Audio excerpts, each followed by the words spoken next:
Un feliz día para cada uno de ustedes. Hoy estamos en el lunes de la 12ª semana del tiempo ordinario. Y, vemos el Evangelio de San Mateo. Seguimos viendo el Evangelio de la razón.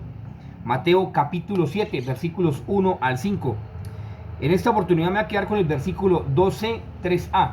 La continuidad, o sea, la elongación del 12, la última parte del 2 y la primera parte del 3. Acordemos que estos versículos fueron expuestos prácticamente tratados y formulados sobre el siglo XVI. Y en especial Mateo, pues obviamente tiene muchas digamos como diferencias con algunos papiros que también se decían que era de Mateo. Inclusive el capítulo 7 que fue formulado en el siglo XII, pues también tiene unas digamos connotaciones que de cierta manera pues indican que había muchos papiros con respecto a esta misma formulación, pero que la iglesia en su arduo trabajo pues determinó que este era el de Mateo, en especial por la gran forma gramatical que Mateo, digamos, expresaba, sobre todo el arameo que él utilizaba, que era el arameo propio del tiempo de Jesús, y que al mismo tiempo la primitiva comunidad de Jerusalén pues atestiguaba que prácticamente era de Mateo con respecto a esos grandes estudios. Por eso no podemos demeritar el gran trabajo de la iglesia, y por el contrario, agradecerle a Dios porque a través de la iglesia estos grandes hombres sabios en cuanto al aspecto exegético de la palabra del Señor, y sobre todo en la investigación de aquellos primeros siglos, hoy tenemos y conocemos lo que es la palabra del Señor. Muy bien. Por eso, antes de entrar en esta dinámica del Evangelio, debo remitirme al Concilio IV de Constantinopla con referencia al gran acción sistemática de la teología, como la tradición como regla de fe. Escúcheme bien, la tradición como regla de fe. Pues el concilio formula, digamos, este aspecto importantísimo, sobre todo que formula de una forma esos cánones tan precisos que pues estamos hablando obviamente del siglo más o menos noveno, en cuanto el concilio se hace en Constantinopla, pero se escribe, el documento está escrito en griego y después pasado al latín. Pero me quedo con el griego porque el griego es un poco más preciso que el latín, más complejo, claro, obviamente de traducir, pero es más preciso que el latín porque tiene unas acciones determinantes dentro del mismo sujeto y el verbo con respecto a la declinación del modo y del tiempo. Entonces, por eso cuando se escribe este, digamos, documento con respecto a la tradición como regla de fe, los padres del concilio, mire como dicen, tous ethías, kais basileques, odosus, seias dica iosenes, apocrites, badiseis, etelontes. O sea, una sabiduría, hermano, una sabiduría que pues, verdad, uno tiene que sentarse a meditar lo que están diciendo los padres de la iglesia, porque eso nos incumbe a ustedes y a mí. Nos incumbe a ustedes y a mí, como lo vamos a ver ahora en el Evangelio de San Mateo. Nos incumbe, nos llama, o sea, es decir, nos permite avanzar en nuestra fe y sobre todo nos hace tener en cuenta con claridad lo que Dios quiere. Dios no quiere algo disperso, Dios quiere unidad. El demonio quiere dispersión, porque hay una frase que decía Don Mandino, dice, divide y vencerás. Qué frase tan perversa, divide y vencerás. Dios que dice, únanse y sean uno. Un sin, como dice la gran encíclica de Juan Pablo II. Y por eso cuando los padres tocan esta terminología en griego, pues dice queriendo caminar, y se debe caminar por el recto camino de la fe. El recto camino de la fe, obviamente bajo la justicia divina. O sea, bajo la operación de la justicia divina. Algunos pues dicen, no, que la justicia divina, que yo no sé qué, que una cosa que otra, no. La justicia divina es imperante, hermano. La justicia divina opera en todo tiempo y en todo lugar porque es la justicia divina. Algunos, pues obviamente, lastimosamente, ven la justicia divina como algo digamos, como, que qué miedo, que qué temor, qué miedo sobre todo, qué angustia. No. Usted no debe tener miedo a la justicia divina. Antes la justicia divina es la operación de la misericordia. Algunos dirán, uy, qué mentira, que yo no sé qué, que me rasgo las vestiduras, que yo no sé qué. No, la operación de la justicia es también bajo la operación de la misericordia. La operación de la misericordia. Lo que pasa es que la justicia divina como se entiende y como algunos la entienden, pues hombre, pues la justicia divina es Eso, hoy en día algunos dicen, no, es intransigente. No, no es intransigente la justicia divina. Si usted sabe, digamos, si usted es objetivo en su vida y vive la vida conforme la quiere Jesús, pues para usted la justicia divina es una ganancia. Es una ganancia, ¿por qué? Porque Dios a usted no le va a dar lo que usted no ha merecido. Pero Dios a usted no le va a dar lo que usted, pues prácticamente, digamos, como que no ha querido. En el sentido negativo, ¿no? Por ejemplo, si usted, por ejemplo, es un hombre de bien, una mujer de bien, que trata de agradar a Dios, pues la justicia divina no le va a dar a usted un castigo. No, menos eterno. No, va a operar de acuerdo a su condición. Como también dice el concilio de Constanza, el concilio de Orange, inclusive también el concilio de Florencia, los grandes concilios. La justicia divina opera a su favor en cuanto a que usted es consciente hacia dónde va su vida, pero ya obviamente por ejemplo, los hermanos protestantes, ahora tengo que hablar aquí de los protestantes porque cuando he hecho, digamos, algún tipo de congresos y misiones, cuando me han invitado a misiones y a congresos en diferentes partes del mundo, muchos hermanos protestantes se basan en montar, en montar toda una estructura de miedo, de temor, que cuidado, que Dios viene, que pidas, que conviértanse, que yo no, hermano, eso no es así. O sea, su conversión no tiene que estar basada o ligada al miedo, jamás. Eso es lo que dice el Concilio Cuarto de Constantinopla, jamás. Su conversión tiene que estar, escúcheme bien, dispuesta y expuesta a servir al amor de Dios. Eso es lo que quiere. Por eso, cuando usted se convierte por el amor a Dios, pues la justicia va a su favor. Porque la justicia muchas veces va a impedir que Dios actúe intransigentemente. Por eso, entonces, si la gente entendiera eso con respecto a lo que dice el Concilio de Constantinopla, pues viviría de una forma más agradable a Dios, porque dice, no, yo tengo que agradar a Dios. O sea, no como el evangelio que decía el día de ayer, claro, tal cual. No tengáis miedo. Dígel, como dice en arameo, como decía Mateo, dígel, en un sentido positivo. O sea, no, usted no tiene que estar, digamos, como dice, no, que con miedo, que no, su conversión tiene que ser por amor a Dios, amor porque usted, cada vez que peca, si uno tuviera la conciencia bien puesta y saber uno hacia dónde va, pues uno cada vez que fuera a pecar diría, no lo voy a hacer. ¿Por qué? Porque ofendo a Dios, a un Dios que me ama, a un Dios que lo ha creado todo, y encima de eso ha mandado a su Hijo para que yo sea santo y sea salvo, para que alcance la vida eterna. Pero no, a veces las pasiones pueden más y uno se bota ya como los puercos al fango y se revuelca en ese pecado y toda cuestión, y después dice, Dios es misericordioso, me ama y me perdona. ¿Me ama y me perdona? ¿Dónde lo ama y me perdona si usted no quiere cambiar? Ahí sí impera la justicia. A eso sí téngale miedo, pero usted nunca cambie por temor, ¿no? Que yo no sé qué, que no, usted si va a cambiar, cambias por amor. Mire la Virgencita María, mírela a ella, la mamá de Jesús. Mediten esto, mediten el dolor tan garrafal, tan terrible que tuvo la madre del Señor al ver a su hijo en la cruz. Mediten eso y mediten el dolor de Jesús en la cruz.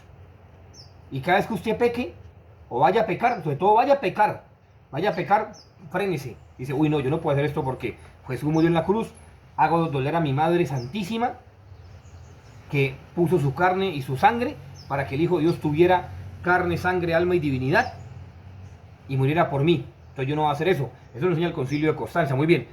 Todo esto lo digo para poder entrar en la siguiente fracción del Evangelio, Mateo capítulo 7. ¿Qué dice? Dice, la medida que usen se usará para ustedes. Porque, ¿por qué ves la paja que está en el ojo de tu hermano? Palabra del Señor. Gloria a ti, Señor Jesús. Aquí hay una terminología de Mateo muy propia de él. ¿Por qué? Pues primeramente está escrito en arameo. Y sobre todo la medida que utiliza se llama cal. La medida cal, al mismo tiempo, digamos de usar, se dice genina. Genina y al mismo tiempo el ojo aina. No utiliza in. In también se dice ojo en arameo, pero dice aina. Y cuando utiliza, digamos, ese aspecto, esas fracciones de Mateo, de los verbos como tal, obviamente la medida cal, genina y aina, pues nos está demostrando, voy a ser un poco más literal porque voy a tratar de hacerme entender un poco más, porque el Evangelio está demostrando, este Evangelio el día de hoy, está demostrando no tanto que obviamente como lo dice en español, ¿verdad? O sea, obviamente que el ojo de tu hermano y no repare, pues obviamente, ¿cómo puede decirle a su hermano, déjame quitar la paja de tu ojo mientras usted tiene una viga más grande? Claro, es cierto. Pero el Evangelio del día de hoy está escrito en un sentido positivo. Positivo. ¿Qué quiere decir eso? ¿Qué quiere decir eso? No tanto que usted quite la viga de su hermano, dice, hipócrita, quite primero la suya. O sea, ahí está, obviamente, ahí está la razón de ser. Pero en el sentido positivo que escribe Mateo en esta centralidad del 2C y el 3A, pues obviamente dice cal, quiere decir que su medida, póngame atención a lo que le estoy diciendo, para que usted después no diga, no, que yo no, que, no, póngame atención a lo que estoy diciendo, su medida es la eternidad. Su medida es la eternidad. Y cuando dice, y digamos que la usa, la medida que usted tiene que usar, la van a usar con usted, Hanina, ¿verdad? O Genina, como usted quiere decirlo, Genina o Hanina, en especial Genina, pues esa medida que van a usar en la eternidad es con respecto al amor de Dios que es eterno. Por eso le decía lo del concilio. El amor de Dios que es eterno, en el cual usted, ese ojo, Haina, perdón, por eso, porque no utiliza in, que es otra forma de decir ojo, sino Aina o Haina, como usted quiere decirlo, pues quiere decir que su visión tiene que ser eterna y su medida tiene que ser eterna.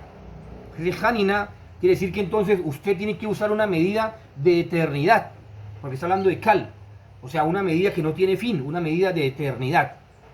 Entonces, Mateo está explicando que lo que usted tiene que hacer es tener la medida del amor de Dios que es eterno, póngame atención, la medida de Dios que es eterno, Hanina, Genina, Cal, Genina, Aina, o sea, la medida de Dios que es eterno, que su visión tiene que ser espiritual y tiene que enfocarse hacia la eternidad. Su visión tiene que enfocarse hacia la eternidad, es decir, su ojo tiene que ver lo eterno, lo eterno. Entonces, ¿qué está refiriéndose con eso? ¿Qué está refiriéndose con eso? Usted tiene que ver en la otra persona el amor de Dios, ver en la otra persona el amor de Dios y no juzgarla, sino perdonarla. Y en usted sí tiene que verse la porquería que es uno. Entonces ahí está diciendo Mateo, lo que está diciendo casi prácticamente de forma literal, es que su visión, Aina, Genina, Cal, Genina, Aina, quiere decir que entonces su visión tiene que ser obligatoriamente espiritual y eterna. Que usted a cada segundo, esa eternidad, antes de que usted sea llamado ante el juicio del Padre, pues está ganando esa eternidad. De manera que usted tiene que ver en su hermano el amor de Dios reflejado, independientemente de lo que él haga. Independiente de lo que haga, porque entonces su medida está en amarle como Dios le ama a su hermano. Su medida está, ahora sí, su mirada espiritual está en que usted tiene que amar a Dios, amar a su hermano como el Señor lo ama a él. Y usted, por el contrario, tiene que reconocerse pecador. Es una cosa difícil, ¿oyó? Una cosa difícil, más cuando se sufre de orgullo y de soberbia, porque no le permite ver usted el error de los demás. Perdón, no le permite ver su error, le ve el error de los demás. Le ve el error, decía, no, que ese hermano es un pecador, no, que esa mujer es una, no he dicho, qué pena la palabra, considera una pecueca, que yo no es que listo. Y no, y usted no se ve, usted es un gran santo, no he dicho, suda agua bendita con sal, exorcizada, la suda. No, esa es una gran mentira. Entonces, por eso el evangelio de hoy le está diciendo a usted, su medida es eterna. O sea, usted fíjese en la eternidad y mire lo que es el amor de Dios con respecto a usted y a esa persona. A usted Dios lo perdonó. Usted entonces con esa medida tiene usted que perdonar a su hermano, así él haga lo que haga. Usted tiene que amarlo como Dios lo ama a él. Usted tiene que amarlo como Dios lo ama a él. Uy, bravísimo. O sea, bravísimo. ¿Por qué? Porque nosotros muchas veces utilizamos la ley de que el que hizo el mal fue el otro y no yo. Y así la otra persona haya hecho lo que sea, el culpable, o haya hecho uno ha cometido el error, el culpable es el otro, no uno. Difícil. Porque ahí Cristo le está diciendo a través de la pluma de San Mateo que usted tiene que amar a la otra persona así haga lo que haga. Y que esa medida es la eterna. O sea que si usted quiere alcanzar la eternidad, usted va a ser medida con esa medida, con la misma medida que midió Jesús, con la vida eterna. O sea, entonces póngase usted a pensar, Virgen Santísima. O sea, mire, ¿de dónde sacó Jesús esas oraciones tan lindas, tan bellas? Las aprendió de su mamá, de la Virgencita María. Algunos dirán, que yo no hay qué, eso ya lo hablamos, ya ni para qué lo repito. Pero así es, de la Virgencita María aprendió muchas cosas, a orar, a ser un verdadero hombre, a vivir conforme a la acción de Dios en su vida, a pesar de que era Dios, pero era hombre, y era educado por la Virgencita María en su aspecto humano, más íntimo. Y dice, mire, su medida es la eternidad, su medida es la eternidad y su medida es el amor de Dios eterno, el amor de Dios eterno, que lo perdona, que lo absuelve, siempre y cuando usted quiera, pero usted a su hermano tiene que amarlo con esa misma medida. O sea, Kal Geninah, así dice el texto original en Mateo. Kal Geninah. O sea, sí, esa es su medida. Ya, usted verá si encaja o no encaja. Pregúntese usted el día de hoy, a través de María Santísima, ¿será que usted y yo encajamos ahí? ¿Será que usted y yo encajamos en esa medida? De ver al hermano como amarlo como Dios lo ama y verse uno como lo que es, una porquería. ¿Será que sí encajamos ahí? Hay que preguntarnos, porque esa es la medida que van a utilizar con nosotros, la medida del amor eterno de Dios, el amor infinito de Dios. Que así la otra persona haga lo que haga, sea lo que sea, Dios lo ama infinitamente. Y usted tiene que amar a su hermano infinitamente. Hágame el favor, yo conozco gente que ha matado el hijo de su amigo, lo que sea, lo ha defraudado todo, y aún nos ha perdonado. Conozco el caso de una señora en África, que una señora que le mataron sus hijos, y conoció a la persona que lo mató. Y claro, por ahí lo iban a matar al pobre tipo, y dijo, no, perdónenlo, porque yo ya lo perdoné. Y lo hizo quedarse en su casa. Hágame el favor. Bueno, Dios los bendiga. Hoy indispensable Santo Eucaristía, Santo Rosario, bendito Santísimo, horas de caridad y confesión. Y muchas veces uno que no aguanta ni un pellizco, ni un pellizco, y le echa la culpa al hermano, y encima de eso blasfema al hermano, calumnia al hermano, mejor dicho, le insulta. Cuánta cosa, como dice, cuánta cosa hipócrita uno tiene. Hágame el favor, hay que pedirle a la Virgencita María que nos ayude a amar a nuestro hermano como lo ama Dios, así como ella nos ama a nosotros con amor de mamá, por amor de madre, con amor de madre. Bueno, Dios los bendiga, la Santísima Virgen los acompañe. San José, terror de los demonios, María Reina de la Paz, ruega por nosotros. Piénselo, porque si usted quiere alcanzarse la eternidad, papá, está grave, está duro. Y tú dicen, no, es que todo el mundo se salva. Mentiras, es una gran mentira. No se deje creer. Y los protestantes que dicen, tengan miedo porque viene el Señor. Tengan miedo de su pecado. Que el Señor venga o no venga, ya listo, alabado sea el Señor. Tengan miedo de su pecado. Qué pena la palabra que vuelvo a decir, de lo pecueca que es uno, de la porquería que es uno. Tengan miedo de eso. No, que es que aquí en la iglesia yo me casé. No, estaba viviendo en fornicación. No, que yo me fui a la iglesia católica porque ya no conocía a Dios. Ahora sí, ahí conoce a Satanás. Ahí lo conoce a Satanás. ¿Por qué? Porque el que causó división para que usted fuera. No fue más. No, que yo lo conocí. Mentiras. Conoció fue el diablo, que lo llevó para ese lado. ¿Ya? ¿Por qué? Para que usted no tuviera salvación. Porque ahí no hay vida eterna. No hay vida eterna. Ya si usted quiere ir, listo, es como un cuento, pero ya, me corresponde decírselo a través de María Santísima, aquí, junto con la imagen de la Reina de la Paz, ella, la gran señal de Jesucristo, para que alcancemos la vida eterna. Pidámosle a ella entonces que nos ayude. Que tengan un feliz día. Piense bien cada vez que usted vaya a hablar de su hermano. Piense bien cada vez que usted no le haga un favor a su hermano. Piense bien las cosas, porque con esa medida de amor eterno de Dios, usted y yo vamos a ser medidos. Así que usted verá para dónde va, papá. O para el cielo o para el infierno, no hay más. El purgatorio es un estado de misericordia. Gracias a Dios existe. Por misericordia de Dios, que ahí actúa operantemente la misericordia de Dios a través de esta bella mujer, como dice en Mariología Dogmática. En Mariología Dogmática, la misericordia de Dios se llama la misericordia operante, la misericordia fluente y operante de Dios en una criatura. Así se llama en Mariología Dogmática, la Virgen María.